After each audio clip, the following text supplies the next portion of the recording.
Hoş geldiniz. Bugün nispeten yeni oyunlardan niçin geçmişteki oyunlar kadar keyif alamadığımızdan konuşalım. Birden fazla sebepten bahsedecek olsak da bugün ağırlıkla insan psikolojisi kaynaklı sebebe değineceğiz. Yapımcıların hangi görsel unsurları değiştirmesi sonucu hevesimizi zamanla kaybettiğimizi altın oran ve insan psikolojisi üzerinden açıklamaya çalışacağım. Atari'den 8K görüntüye kadar büyülü görsel anlatının ne şekilde bozulduğunu efsaneleşmiş oyun örnekleri üzerinden işleyeceğiz. Bu altın oran üçlemesinin ilk videosu olacak. Serinin ileride gelecek olan diğer videoları ile birlikte bu videosunu da kanalımda ayrıca oluşturacağım altın oran üçlemesi adlı oynatma listesine eklemiş olacağım. Introdan sonra birlikteyiz.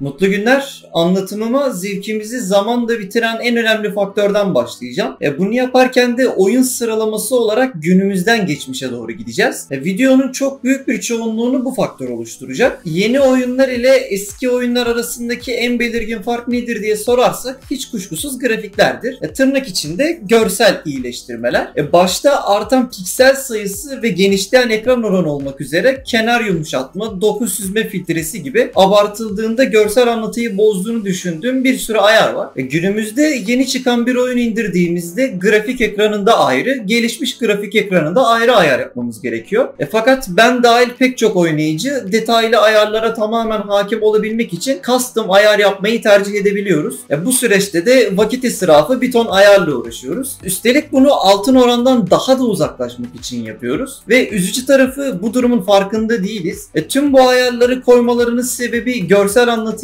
fotorealizm denilen gerçek hayat seviyesine yaklaştırmak. İyi ya işte gerçek hayata yakın, daha gerçekçi, daha iyi empati kuruyoruz. Bunun nesi kötü diyebilirsiniz. İnsanoğlunun psikolojisini düşünecek olursak bu çeşit arttırılan gerçeklik içeren görüntüler altın orana ters. Sebebini detaylıca anlatacağım. Öncelikle şunu cevaplayalım. Madem altın orana ters, yapımcılar bunun farkında değil mi? Neden önlem almak yerine oyunları daha da çürütmeye devam ediyorlar? Hazır görüntü kalıbını birileri keşfedip bu sektör çalışanlarının önüne koymuşlar. Büyük bir kısmı neden böyle diye sorgulamak yerine önüne konulan hazır yeniliği kullanıp başka parametreleri kendilerini kaptırıyorlar. Diğer çok az bir kesim ise muhtemelen bozulan anlatının farkında, fakat bu durum için yapabilecekleri bir şey yok. Rakipler son çıkan teknolojiyle uğraşırken retrocu, geri kafalı damgası yiyip sektörde yalnızlaştırılmak ve tüm endüstri bir yenilik içinde kavrulurken kendince akıntıya karşı yüzerek müşteri kaybetmekle yüzleşecekken sizce kim sektörde old school kalmak için direnir?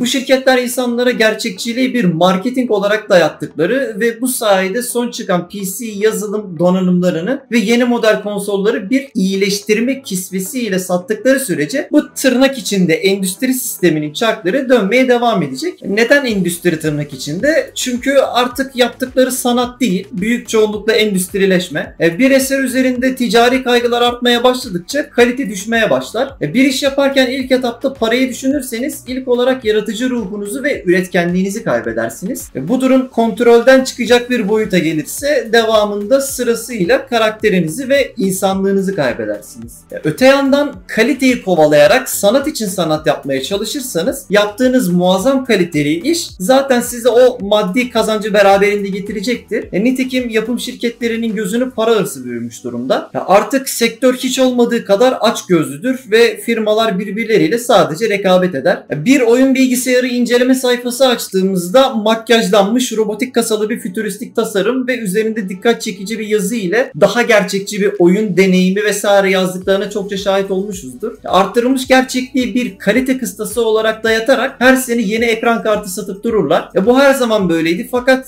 o daha gerçekçi bir oyun deneyiminin oyuncuların oyun keyfini düşürdüğü halde aynı slogan ile marketing peşinde koşmaya devam ettiğini görüyoruz. Yani bizlere gerçekten gerçekten kaliteli bir deneyim değil, kaliteli bir donanım satma peşindeler. Bunu yapmaya da mecburlar çünkü değişen bir şey olmadan yeni parçalar, yeni setuplar satamazlar. Dahası durup akıntıya karşı yüzerek zevk vericiliği üzerine uğraşarak görsel bir güncellemeye gitmemek konusunda direnirlerse az önce bahsetmiş olduğum gibi sektörün diğer firmaları yenilik peşinde koşup bir an olsun durmazken bir monotonluk içerisinde rekabete katılmadan rakip firmaların elinden müşteri alamaz, pazar payına ortak olamaz ve sonuç olarak oyun piyasasından silinerek markanızın ismini arşivin tozlu raflarına gönderirsiniz. Hepsinin ödemesi gereken faturası, bakması gereken aileleri de olabilecekken sanat için sanat yapmaya pek cüret edemezler. Öte yandan ne yaparlarsa yapsınlar ortaya yeni bir şeyler çıktığı sürece bunun tüketilebilir olması zaten başlı başına düzenli gelirlerinin aksamaması için yeterli. Yani zaten her türlü para kazanıyorlar. Kaliteli bir iş sunmalarına gerek yok. Her sene yeni çıkan bir avuç ünlü oyuna dikkat ederseniz bunların çoğunlukla eskiden tutkuyla oynadığımız oyunların seri devamı olduklarını görürsünüz. Zamanında psikolojik etkilerinden ötürü pek çok oyuncuyu kendisine çekmiş efsanevi oyunların kaymağını yemekle meşguller.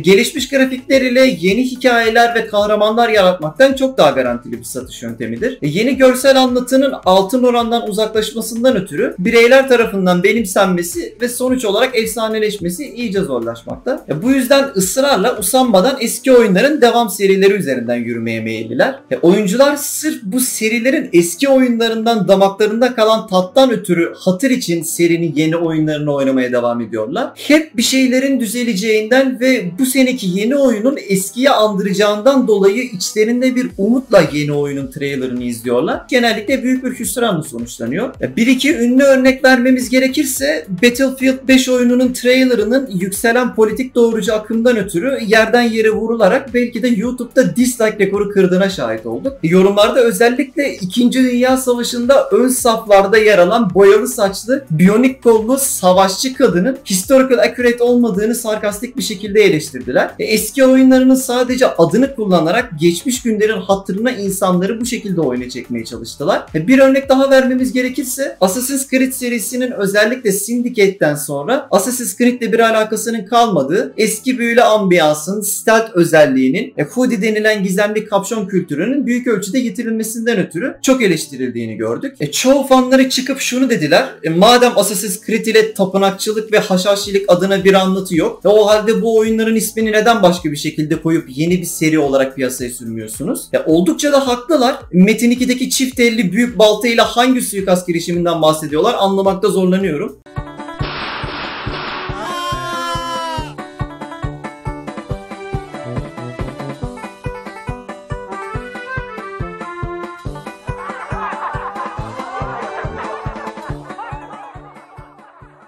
Sırf hatır için ve daha fazla tepki almamak adına göstermelik olarak tek kola taktıkları Hidden Blade'i oyundan silmemeleri ve eski kemik kitleyi kaybetmemek adına saçma bir mistisizm yaratmak üzere tüm yeni oyunlarına cult dedikleri çok gizemli tarikatlar yerleştirerek bunları sadece meraklısına bir yan görev olarak papirüs toplayıp gizem çözerek tüm oyun haritasına serpiştirilmiş bu tarikat üyelerini katletme üzerine kurulu, fanlara zorlama bir amaç bulunması adına bu yaptıkları, affedersiniz ama köpeğin önüne kemik atmaktan farksız diye hissediyorum. Yeni ve kapsamlı bir Assassin's Creed üzerinde çalışıyorlarmış ama yine de bunca sene serinin ismini alakasız oyunlar ile satış sömürüsü adına kullanmalarını da sanırım görmezden gelemeyiz. Her şeye rağmen hem Battlefield, Assassin's Creed hem de Call of Duty gibi ünlü serilerin yeni oyunları milyonlarca kopya satmaya ve yapımcısına kazandırmaya devam ediyor. Hem zorlama bir politik doğruculuk hem de satışların düşmediğinden emin olmak adına serilerinin adını kullanarak sadık fanlarının duygularıyla oynamalarından ötürü az önce bahsettiğim karakterini kaybedenleri sanırım topluca yerinde birer örnek oldular. Sayelerinde dijitale doğan bir kuşak bu laçka oyunları birer kalite kıstası olarak almaya başladı. Esas altın oran mevzusuna tekrardan dönmeden önce eksik kalan bir noktaya bir parantez açmak istiyorum. Halk için bilgisayar satışı neredeyse çıktı çıkalı yeni ekran kartları ve diğer donanımlar marketing adına o dönemlerde de düzenli olarak çıkmadı mı? Elbette çıktı, fakat o dönemdeki teknolojik gelişimler henüz bahsedeceğim altın oranı bozacak seviyede gelişemediği için teknolojik yetersizlik onları bir süreliğine altın oranda takılı kalmaya zorladı. Şimdi ise bunun nedenini açıklamaya çalışacağım. Öncelikle konu yönlendirdiğimiz ana karakter ve başına gelenler ile empati kurmaya geldiği vakit bazen empati kurmak sanıldığı kadar oyunculuk deneyimi adına iyi bir şey olmayabilir. Şimdi psikolojinin kapısını çalacağız. İlk etapta şu noktayı bir netleştirelim. Hepimiz limbik sistem denilen hayvan beyni olarak da adlandırılan beyin bölgesine sahibiz. Bu yüzdendir ki herkes az ya da çok anksiyete deneyimi yaşamaktadır. Savaş veya kaç içgüdüsü bizlerin ortak bir tehlike tepkisidir. Bu bağlamda anksiyetenin bir hastalık olarak sınıflandırması yolundaki tek fark durumlardan birisinde günlük hayatı etkileyecek ölçüde gereksiz miktarda ve yersiz anlarda ortaya çıkması. Diğerinin ise gerektiği zamanlarda optimum veya asgari ölçülerde ortaya çıkmasıdır. Yani yeri geldiğinde az ya da çok herkes stres karşısında bir kaygı tepkisi verir. Şimdi buraya kadar cepte. Geldik altın oran mevzusuna. Eski oyunculuk ile yeni oyunculuk arasındaki en büyük fark nedir? En önemli değişim çerçeve oranlarıdır. Önceleri biz bu oyunları tüplü ekranlarda oynardık. Bu benim yetişemediğim Commodore 64 döneminde de böyleymiş. Benim çocukluğumdaki Atari döneminde de böyleydi. Bilgisayar ve konsol döneminin belirli bir zamanına kadar, örneğin Windows Vista ile birlikte geniş ekranlar yaygınlaşana kadar da bu şekildeydi. PC ve konsol oyunculuğu devrinin altın çağının ne zaman olduğunu sorsak muhtemelen Windows XP dönemindeki 2003, 2004, 2005 yıllarını göstereceğimiz konusunda hemfikirizdir. GTA Vice City, Max Payne 2, Need for Speed Underground 2, GTA San Andreas, Most Wanted, Resident Evil 4, Silent Hill 4,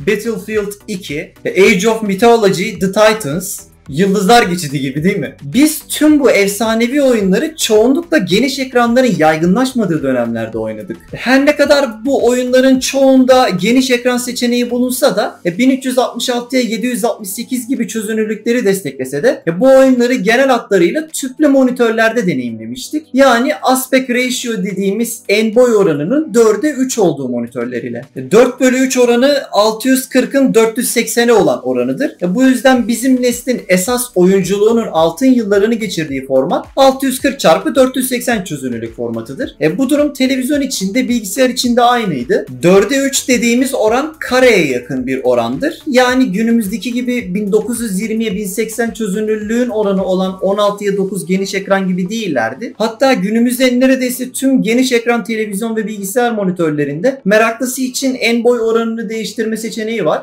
İstediğiniz vakit bir tüplü ekran misali oranınızı 4'e 3 ayarını getirebiliyorsunuz. Bu özellik ayarı yeni çıkan oyunlarda da hala korunmaktı. Fakat buradaki esas sorun nostaljik takılmak isteyenlerin dışında neredeyse kimsenin oyunları bu ayarda oynamaması. Ben dahil ezici bir çoğunluk geniş ekran ayarları ile oynamaktayız. Madem geniş ekranımız var, niçin geniş oynamıyoruz değil mi? Çok mantıklı. Oynayalım tabii ama bunu söz konusu oran ve çözünürlük ile diğeri arasındaki psikolojik farkın bilincinde olarak seçelim istedim. Ben bu farkın altında yatan psikolojiyi izninizle anlatayım. Oynayacakmışız yine oyunlarımızı rahat rahat geniş ekranlarda oynarız. Öncelikle geniş ekranın sorunu nedir? Hemen gözümüzün çalışma prensibini kısaca özetleyelim. Beynimiz iki gözümüzün görebildiği görüntü açıklığını birleştirerek ortaya tek bir geniş açı görüntü çıkartır. Ve bizler bu görüntü birleşimi sonucunda hayatı ortalama 114 derecelik bir açıda görürüz. Yeni oyunlarda 114 dereceye, yani gerçek hayata yakın bir pencereden yaklaşıyor oyuncusuna. Yapımcıların emeli geniş ekranlar üzerinden sağladıkları bu yenilik vasıtasıyla gerçek hayatı daha iyi taklit edebilmek. Bunun güzel yanları da çok elbette ama mesele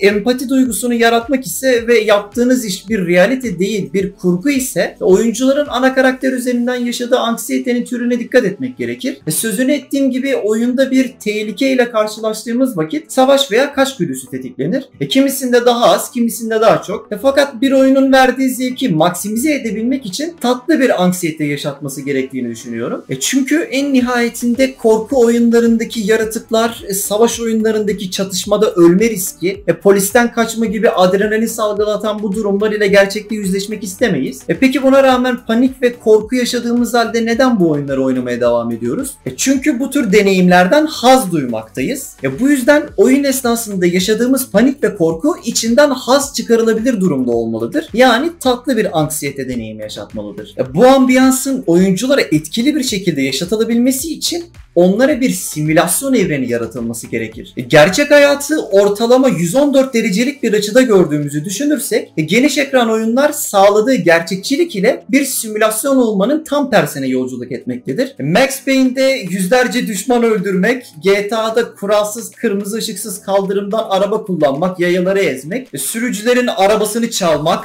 öldürülen yayaların cesedi kaybolana kadar tarayıp testereyle biçmek gibi sadistçe hareketleri neden yapıyoruz? Çünkü hepimizde bulunan vahşi bir tarafa sahibiz ve gerçekte yapmanın büyük bedelleri olacak işleri risksiz bir şekilde simüle etme fırsatımız doğuyor. Oyun endüstrisinin amacı da içimizdeki bu bastırılmış vahşi hayvanı sadistik senaryoları kurgulayarak ortaya çıkartıp içten içe bizlere zevk yaşatmaktır. Bir nevi en affedilmez yasakları işleyerek rahatlama amaçlı bir uyuşturucu etkisi vardır. Fakat bu hazzı sağlarken rahatsız edici olmayan, neredeyse risksiz bir dünya yaratılarak bu duygular okşanmalıdır. Gerçek hayatı kontrol etmek keyifli değildir. Simülasyonu kontrol etmek keyiflidir. Çünkü gerçek hayatıyla aynı seviyedeyiz. Simülasyona ise tepeden bir göz ile yaklaşıyoruz ve o dünya üzerinde tam kontrol sahibiyiz. Bir nevi bunu yaparken kendimizi o evrenin tanrısı gibi hissediyoruz. Deyim yerindeyse sanki bir alt evrende hiç risk almadan bunları deneyimleyebiliyor gibiyiz. Güzel bir örnek vermek gerekirse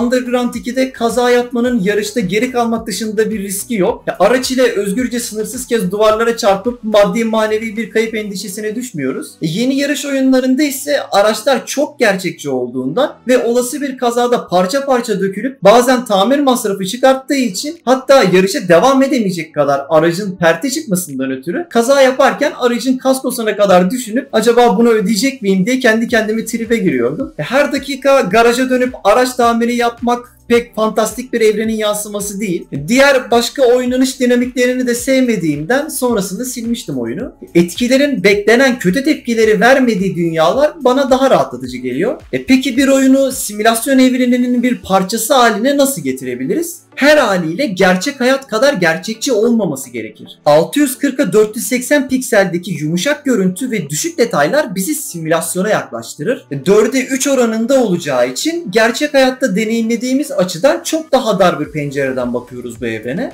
Bu da tek seferde kadraja bilgiyi işleyen beynimiz için daha az veri girmesi ve daha az yapıdan sorumlu olmak demek. Anlık olarak daha az görsel faktörden sorumlu olmak gerçek hayattan uzak ve basit bir yaşam sürme özelliği sayesinde daha az kaygıya kapı aralar. Kendimizi bir üst boyuttan acınası varlıkları yöneten daha kudretli ve emniyetli hissederken tüm bu senaryoları da deneme fırsatı bulmuş oluruz. Bu yüzdendir ki görsel çizim ne kadar sade ise o kadar simülasyon evrenine yakındır. Atari'nin piksel piksel grafiklerine rağmen PC'den daha keyifli olmasının sebebi de bu aslında. GTA, Max Payne gibi yapımlar müthiş yapımlardır fakat Atari'den daha kompleks grafiklere sahiptir ve artık 3 boyutlu olma özelliği kazanması sebebiyle Atari'den aldığımızdan nispeten daha az keyif aldık. Çünkü Atari, Commodore 64 gibi 2 boyutlu evren düzlemlerinde kendimizden daha aciz bir yapıyı kontrol etmek o evrenin kontrolcüleri olan bizleri daha kudretli kılar.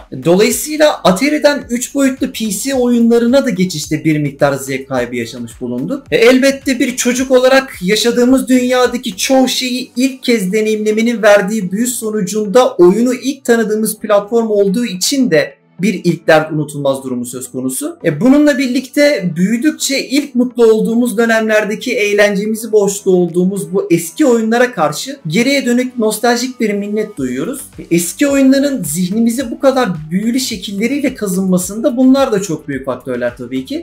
Sonuç olarak o basit grafiklere alıştık. Yine de eski oyunları bu kadar sevmemizin tek nedeni nostaljik olmaları değil. Bir nevi yanında insanı yüce hissettiren bir altın orana sahip. Bu simülasyon hissini bizler 4/3 oranında olan görüntüde 640'a 480 pikselde sağlayabildik diye bu rakamların evren için bir altın oran olmasına gerek yok. Bizim evrimimizin sonucunda gelişen algımıza göre bir simülasyon hissi için bize uygun rakamlar buysa bu bizim için altın oran olarak kabul etmede yeterlidir. Bir başka keyif kaçıran faktör ise görselliğin senaryonun önüne geçmesi. Fotorealistik görselliğin sağlanması yolunda pek çok değişik grafik ayarı eklendi ve eklenmeye de devam ediyor. Bunlardan birisi de Ray Tracing. Her ne kadar eski imkansızlıklardan doğan yaratıcılık günümüzde bir hayli körelmiş olsa da eski ve yeni oyunların senaryo sinopsislerini okuduğumuz vakit aslında pek çoğunda kahramanın yolculuğu dediğimiz yapı basit bir görev ile sağlanmış. Söz gelimi GTA Vice City'de hapisten çıkıp suça devam eden bir sokak serserisi, Max Payne'de karısını ve çocuğunu suçluların öldürmesinden ötürü intikam amaçlı öldürebildiği kadar suçlu öldürmek adına bir gecede onlarca kişiyi katletmesi. İyi oldu ha. Bize yaptıkları az mı? Oturup yas tutsunlar. Bu adam öyle oturup ağlayacak, yas tutacak bir kişi değil. En son yas tuttuğu gece 6 babayı öldürmüş. Underground 2'de Bayview adındaki gittiği yeni bir şehre sürüş yeteneklerini kanıtlayarak ismini burada sıfırdan marka haline getirmeye çalışması. Most Wanted'da oyunun başında kaybettiğimiz aracımızı geri almak uğruna yine kendimizi kanıtlamak. Resident Evil 4'te başkanın kızını kurtarmak üzere yolda başına gelenler gibi hep basit konular. Yani bizim sektörde hook dediğimiz izleyiciyi ilk dakikalardan sürükleyiciliğin pençesini düşürmek için onlara taktırmak amaçlı kullandığımız kancalar hep bu şekilde basit konulardan oluşur. Eski ve yeni oyunlardaki hook'lara baktığımda aşağı yukarı aynı konuları görüyorum. Hal böyleyken kalitedeki senaryo değişkenini bir nevi sabit kabul edecek olursak geriye bu senaryoların bir gerçeklik kazandığı evrenin grafik ve doku kalitesinin ön planda olması kalıyor. Günümüz oyunlarında teknolojiye yani görselliğe yatırılan önem sonucu görüntünün senaryodan daha da ön plana çıkarılmak istendiğini görüyorum. Sanki çoğu firma artık görselliğe güvenerek hikayelerindeki çürüklerin üstünü kapatmaya çalışıyormuş gibi bir izlenim oluştu zihnimde. Eğer görselliğe oyuncunun dikkatini bu kadar çekmeye çalışırsanız kişi bir ölçüde dikkati dağılarak senaryodan kopabilir. Dolayısıyla sürekli görsel satmaya çalışmanın da böyle bir dezavantajı var. Özellikle birkaç senedir getirdikleri Ray Tracing ile iyice simülasyon evreninden kopuk bir dünya yaratıldı. Çünkü bu gerçekçi güneş ışığı süzülmesi ve açısı çok ciddi bir fotorealizm tamamlayıcısı faktörü. Elbette dahil olduğu oyunlara oldukça iç açıcı bir görsel şölen katıyor. Fakat bu tarz grafik ayarlarına yeri geldiğinde mesafeli olmamın sebebi kurgu ile gerçeğin ayrılması üzerinedir. Çünkü kurgusal yani olmayanın yaratıldığı senaryo bazlı bir iş yapıyorsanız bu her zaman iyi bir fikir olmayabilir. Bu kısım biraz fazla teknik içerici ve aynı zamanda başka bir videonun konusu olması sebebiyle şu an uzun örnekler üzerinden bu 480p üzeri görüntülerin pikseller arttıkça sahip olduğu keskinlik ve netliğin karakterler veya objeleri arka plandan nasıl bıçak gibi ayırarak katman sayısını arttırdığını ve anlatının büyüsünü nasıl bozduğunu detaylıca anlatamıyorum. Özellikle bunu serinin ikinci videosu üzerinden detaylıca anlatacağım. Filmlerdeki CGI'ların da yıldan yıla iyileştiği halde neden yapaylaşarak seyir hazzını düşürdüğünü yine sözünü ettiğim Altın Oran üçlemesinin ikinci videosunda konuşalım. Yüksek çözünürlük hangi alanlarda harikadır? Hangilerinde daha dikkatli kullanılmalıdır? 480 pikselin altına düşürdüğünde sonuçları nasıl olur? Bunlardan bahsedeceğimiz dolu bir video olacak kendileri. O videonun da ismi yeni filmlerden zevk almamanızın sebebi olacak. Sadece film değil dizi ve müzik kliplerinden de örnekler barındıracak. Simülasyon evrenini sizlere detaylı olarak oyunlar üzerinden anlatamıyorum. Çünkü oyunlar yapıları gereği bu anlatımıma pek müsait değil. Filmler ve diziler üzerinden anlatması da çok daha kolay.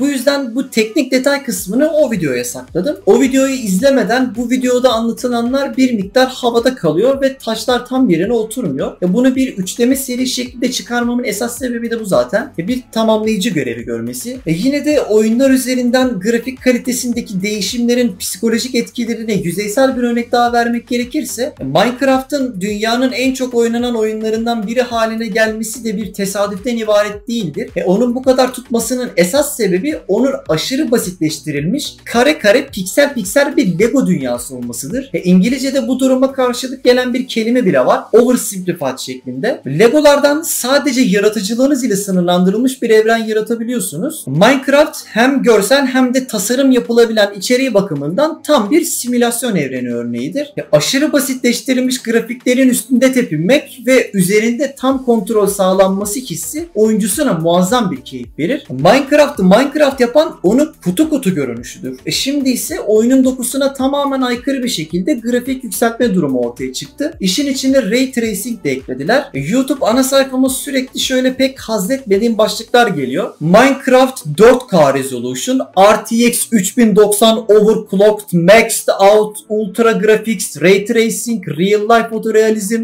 Minecraft'ta fotorealizm katınca elinize ne geçecek? Cevabını ben vereyim. Simülasyon evrenini ortadan kaldırdığınız için elinize sadece fazladan bir mimarlık tasarım programı geçecek. Ki elinizde onlarca var zaten. Amaç illa bu işi oyun üzerinden yapmaksa Unreal Engine, Unity 3D gibi çok yüksek poligon kaliteleriyle kendilerine fotorealistik bir dünya yaratabilirler. Bunun için efsaneleşmiş oyunları remastered adı altında bir bozmak zorunda değiller. Üstelik bunu yapanlar sadece söz konusu oyunların yapımcı firmaları değil. Bu remastered'lar çoğunlukla unofficial fan-made şeklinde bağımsız 3. şahıs gruplardan geliyor ve yaptıkları işte çoğunlukla renklere aşırı doygunluk basıp abartılı makyajlar yapmak. Sırf daha gerçekçi olsun diye yaptıkları bu fotorealistik modlar çoğu oyuncu tarafından da alay konusu oluyor. Mesela bir tanesi GTA Vice City Remastered yapacağım derken güneşi dünyamıza ay kadar yakınlaştırmış olacak ki içinde bulunduğumuz dünyada güneşin 90 derece dik vurduğu durumda bile böyle abartılı bir parlaklığa henüz tanık olmadım. Özellikle GTA oyunlarının bu remastered videolarında oyuncuların bağımsız mod yapımcılarını alaylı olarak yerden yere vurdukları bir nokta gördüm. Aslında hepimizin fark ettiği bir abartı bu. Yorumlar şu şekilde. Bir kez anlamışlar su yansımasının gerçekçilik verdiğini. Los Santos'u sel basana kadar sulamışlar. İşte bir başka sel modu daha. %1 Grove Street, %99 su birikintisi. Böyle çok güzel tiye alan yorumlar var.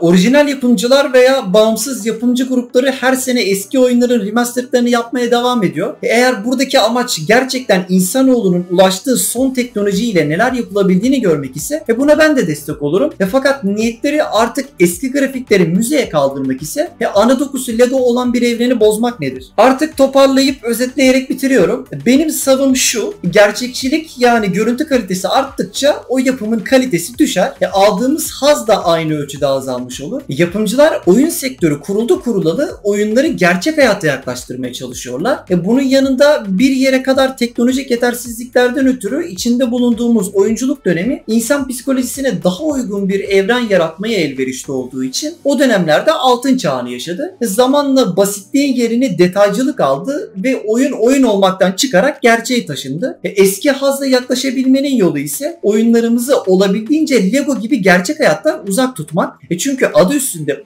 oyunu oyun seviyesinde tutmak zorundayız. Oyun dünyası ile gerçek hayatı birbirinden ayırmak durumundayız. Burada yapılması gereken şey gerçekçi oyunlar yapmayı bırakmak değil, bu tarz oyunların yanında bazen eski grafik ve format düzenine sahip nostaljik oyunların da yapımına yer verilmesidir. Bununla birlikte bu oyunlardaki karakter kontrolü dediğimiz oynanış da basitleştirilmiş olmalı ve fizik kuralları da eski oyunlarımızdaki gibi gerçekçilikten uzak tasarlanmalıdır. Söz gelimi bir araç ile bir yayaya çarparken GTA 5'teki gibi yayanın çarpılan vücut bölgesine ve aracın çarptığı yerine göre detaylı bir çarpışma fiziği değil, GTA Vice City'deki sanki biblo devirir gibi absürt bir fiziğin işlediği bir simülasyon evreni yaratılmalıdır. Niçin simülasyon evreni? Çünkü lucid rüyalar haricindeki rüyalarımızın görüntü kalitesine dikkat ederseniz genellikle çamur gibi hayal meyal bir grafiğe sahiptir. Üstelik aynı şekilde çok absürt fizik kuralları işler. Şimdi dikkatinizi çekti mi? Rüyalarımız tıpkı eskiden oynadığımız 3 boyutlu bilgisayar oyunları gibiler. Veya tersten söylesek sanırım daha etkili olur. Eski oyunlarımız sanki rüyalarımızın birer yansıması gibi. Ancak bu şekilde bir senaryo maksimum seviyede ön plana çıkar ve oynanış hazzı katlanarak artar. Böylelikle artık insanlar son çıkan Need for Speed oyun tanıtımı videolarının altına yeter artık Underground 3, Most Wanted 3 istiyoruz. Bize bu yeni oyunlarla gelmeyin. Aradığımız şey bunlar da yok yazmaktan kurtulurlar. Bu videoyu artık burada bitiriyorum. Bu konu hakkında anlatmam gereken her şeyi anlattım sanıyorum. Madem oyunlarla başladık, yine bir oyun konusu ile devam edelim istedim. Bundan sonraki konumuz online oyunlar nasıl bağımlılık yapıyor olacak. İlginizi çekerse beklerim.